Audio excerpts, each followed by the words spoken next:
Мына кече эле Кемпир Абадты жабык эшик аркасында өткөрдү.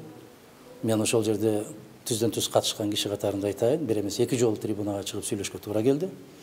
Ал жерде ошол суунун астындагы калган көчкөн айылдардын тургундарыбыз менимче топтолгон, даярдалган, тизмеленген инсандар болду. Биз кийин кабарлаштык, себеп мындай бир кабар укпай калгандар аябай көп. Ошол эле учурда bir 500 чакырым алыстагы турган айылдардан кишилер келип үлгүргөндүгү өзүнөн өзү мындай бир баа берет.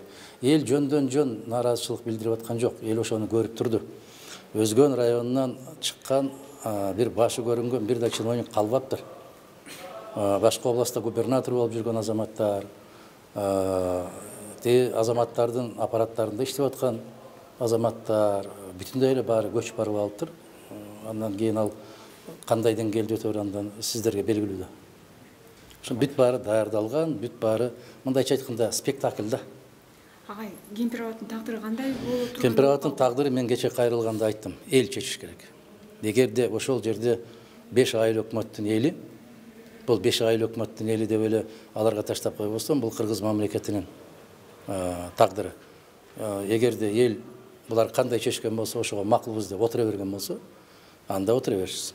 Эмне кылалы, айтыңыздарчы өзүңүздөр. Мен мисалы депутат катарында эмне кылышыбыз керек? Биз максималдуу түрдө бардык маалыматты берип атабыз, максималдуу түрдө күрөштү жүргүзүп атабыз. Мен 2 жолу чыгып сүйлөгөн кезимде тең айттым, мен караманча каршы добуш берем.